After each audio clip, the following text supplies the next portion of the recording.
Michael, you're right. Just a word on the transfer window, 1 in, 1 out. Are you happy with the state of the squad at the moment? Yeah, really happy. I think we feel we're stronger as a group now and well balanced as a group than we probably were going into it, which is, that's the aim when you go into the transfer window, to come out better than we went in, and I certainly feel we're in a good place and delighted with the boys that have came in, and looking forward to see what they can bring. And Ramsey coming in from Villa, what's he going to give you, do you think? Yeah, delighted. AJ, we've been tracking him for a good few weeks. I know he came in quite late in the window, but we've been on that one for a while now, and he went back to Villa from Norwich and had a little bit of an issue, so he's been getting fit again. So we were monitoring that, and delighted to get him in. He caused us problems when we played against Norwich down there, Carrow Road, and playing in between the lines as a 10 or off in and around the pockets off the side, and he's a real dangerous young talent. Was delighted for him that he's came, and delighted to look at him, work with him, and help him develop as well. Were there any difficulties, any frustrations as the window kind of drew to an end, of players that you were trying to get in that you couldn't quite get over the line, or was it generally quite smooth? Yeah, no, quite smooth, quite calm. I've said all along we were quite clear of what we wanted and what we wanted to try and get, and if we couldn't get it, then we're still fine by that, because we were still happy with the squad and the players we got. So now there's no dramas. Happy the way it went. And Duncan Watmore leaving off to Millwall, was that a difficult one from a personal perspective? Obviously very popular with the fans. How was that for you dealing with? Yeah, listen, it's I was sad to see Dunk go. I like him a lot. I like him a lot as a man, how he was around the place, what he brought to the group, how he was with me, and we had some really good conversations, and I still wanted to do what was best for Dunk, and you're trying to work it out so everyone gets kind of what they want out of it, and it suits everyone, and I think it did in the end. It was but nevertheless, yeah, it's not easy when you see a good one go and a good man, then it's for what he brought to the group and the squad and how he trained and his attitude around the place. He was first class, so I wish him all the best in the future. Blackpool next, obviously another good opportunity to keep this momentum going. Yeah, it is. It's the next game. It's another game. It's a new challenge for us. Obviously new manager. What does that bring? It's always that little bit the unknown. So we have to be ready for that. Give Southampton a really good game last week, and so we understand the challenge that we're faced, but we're looking forward to it. And finally, as a Newcastle lad, presumably a Newcastle fan growing up, and a former Manchester United player, coach, manager, 2 teams in the final, who are you going to be supporting in that final? I'm not involved in that one, so I've got enough going on here to worry about what's going on in and around football. Listen, I live in Manchester. I played there for so long, and it's been a big part of my life, and it still is. But I think it's great to see them both in the final first and foremost. I'm delighted for both teams, I think, in different ways. I'm happy in that regard. Whoever wins, I can't really win, so we'll see what happens. Off. It's a good game.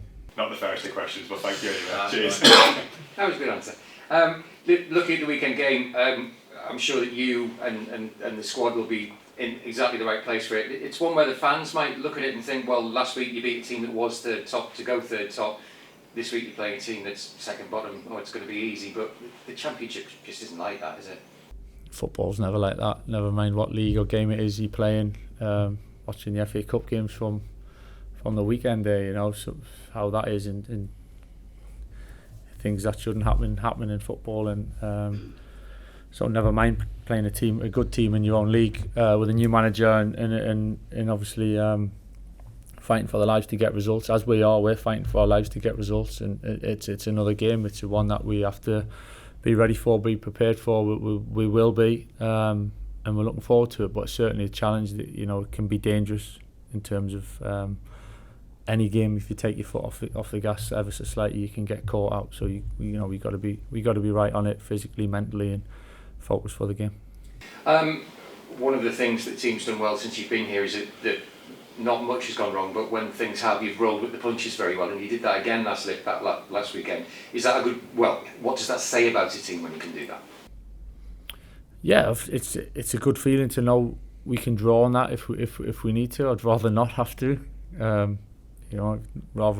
do out the setbacks, however big or small. But of course, that's part of it. And yeah, again, as I spoke about, it's the bumps in the road as the season goes. You get all sorts of different ups and downs through the season. You've got to deal with them. Sometimes it's just as challenging dealing when you've had the big result and keeping everyone calm and moving on to the next one. So that's why trying to keep level-headed and composed and consistent is the right way to be. But it's a challenge to do that. But the boys have been great, I have to say, with that both ways. Not getting carried away, not getting too disappointed, but really focused when things have gone well. So looking forward to the game. It'll be a tough game, we know that, but really looking forward to it.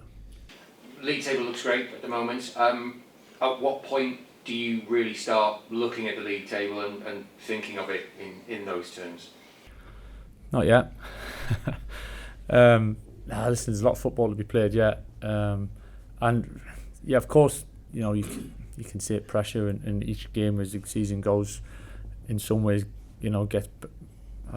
grows in significance and importance. But really, it's just another game. It really is. As players and as staff, when we're in it, it's another game. You gotta deal with it like that. You got to approach it like that and be quite clear with how you go about it and your performance, and then the results will take care, and then you end up where you end up, as I keep saying.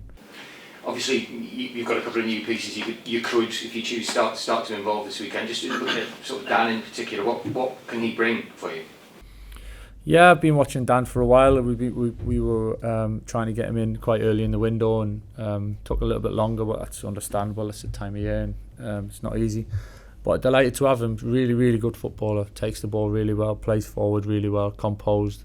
So he'll fit into us, how we play and what we're asking for him, no problem. He already has 2 or 3 days training. He's feels like he's been here a lot longer than that already. I suppose it's quite a healthy situation from your point of view, that you're sort of buying from a position of strength where new players come in and they can't immediately expect to walk into the team. Yeah, well, that's the squad. That's what we want, a strong squad. We want options. We want different options in each position. Ones that bring something slightly different for certain games, but and to push each other. There's no hiding from that. It's a good place when you've got a bit of competition and playing with that edge and pushing each other and pushing yourself to be better all the time. So I've got no worries about how the boys will deal with that. I think we'll all benefit from that. Just looking at the transfer window as a whole, the sort of the activity, which not that much activity, does it suggest that you were reasonably confident with where the squad was anyway, and you just needed to tinker a bit? Yeah, I said that from the start, as it was going on, and how much we were looking to do. We were pretty clear with what we wanted to do, what we tried to do. But if it didn't always come off, which I was prepared for, I would have been happy with the squad we had. I said that we've shown that we're capable already, and whoever's played and whoever we've played against, I feel that we've done well. So the fact that we feel we've improved the group is even better. Just a word on Duncan and kind of the sort of human side of it. Sometimes you can see contractually maybe it's a good thing for Duncan and stuff like that, but is that a fine line, do you find sometimes? So what's best for a player, what's best for the club? It's about people at the end of the day, players, staff.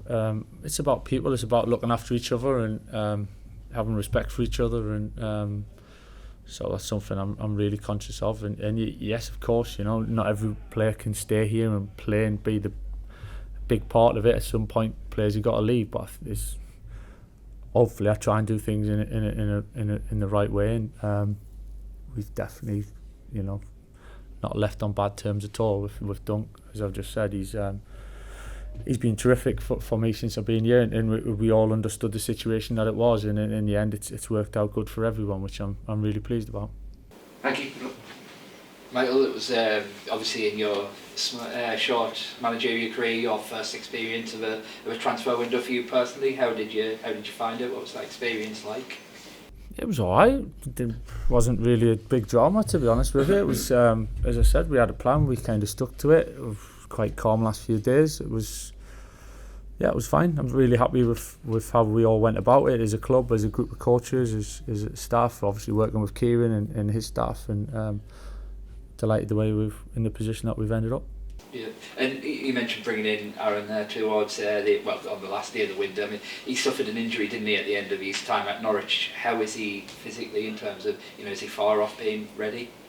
He's not far off. No, he won't be. Won't be immediately, but he won't be far off. Hopefully, it's a matter of days before he's in and around the group again. So there's no pressure on him to be fit and to hit the ground at 100 mile an hour at all, because we haven't put that pressure on him. But of course, we're delighted to have him. We're looking forward to having him as soon as we can and being part of the group. And he's definitely looking forward, chomping at the bit to get involved with the boys and play a big part. Yeah, and obviously he was a second lad coming in from Aston Villa as well. And did having Aaron here on the coaching team, did that help? That he presumably, had a good knowledge of the pair of them. Yeah, that's what it was really. It was that little bit of extra knowledge. Of course, the boys know Danksy, and he has a relationship with them, which will ultimately help them as well in terms of development. We're looking to help them become better players, better people, and have a good experience while they're here for however long it is. But yeah, of course, having Danksy, that for our point of view, and getting that extra bit of information of what they're like, what they could bring, and trusting him with his opinions was a big part of it. Yeah, and there was plenty of speculation during the month about Rodrigo Munez's future at the club potentially being recalled. That didn't happen. He's here for the season. Presumably now, he's still part of the group. The door's not closed for him. Oh yeah, 100%. Yeah, Rodrigo's he's had a little bit of a knee problem the last couple of weeks, so he's not been in and around the group. But hopefully he'll be back pretty soon, and yeah, he'll have a part to play just like every other player. Yeah, 100%. Yeah, and obviously since you've been here, he hasn't played as many minutes as I'm sure he would like. We've spoken about many players in that regard and how you would like to give them more. Is there anything from him in particular that you'd want to see more of going forward to kind of get into that team more often? I think it's tough when the team's playing well and we have good options. It's we believe in Rodrigo. He's a terrific talent. He can bring something different to us for sure, and I'm sure at some point during the season, however soon or maybe towards the end, that he'll play a part, because I've said all along since the start about needing everyone at some point in the season. It is proven the case over as time goes by. So Rodrigo's no different. He's a big part of what we do. Yeah, just lastly from me, come up against Mick McCarthy. Obviously, you mentioned new manager there now. I mean, two managers at different stages of the managerial careers. Fair to see. I mean, you have much experience of Mick McCarthy over the years? I haven't really personally. No, I haven't. A lot of respect for the work he's done and the amount of time he's spent in the hot seat at certain clubs and the experience that he's obviously gained over the years. And so yeah, a lot of respect for the work that he's done, but I've never come across him before, so it's a new challenge for me. Just on that, and when you're playing a team with a new manager like that, do you watch previous McCarthy teams to prepare for what they might do on Saturday? Because I guess it's hard. He hasn't really had a chance to put a touch on Blackpool yet. Yeah, obviously we've got the Southampton game to go on. They had probably 10 days or so to prepare for that. So it's one of them. We take the information we can get. We try and look into a little bit deeper of what's possible. But in the end, it's about what we can do and how we can affect the game as much as possible, and having one eye on them and being ready to adapt when we need to. And since you've kind of come into management, does it give you an even greater appreciation of the longevity of some managers like Mick? Yeah, to be honest, it's not just the fact that I've been here for 3 months and acknowledge that. I think if you had asked me before that, I would be the same. I think it's it takes a lot. It's obviously a lot of work. It takes a lot of ability and skill to be in the game for so long and to be in charge for so many games. It goes without saying, but so I've fully respected that position and what it brings. And yeah, now obviously going through it, yeah, I get it, but it probably hasn't changed my mind that much. I knew what I was getting into anyway. You talk about squad depth there, and the fact now when you look at the squad, you've got depth throughout. When you were a player, if someone came in your position, how would you react to that?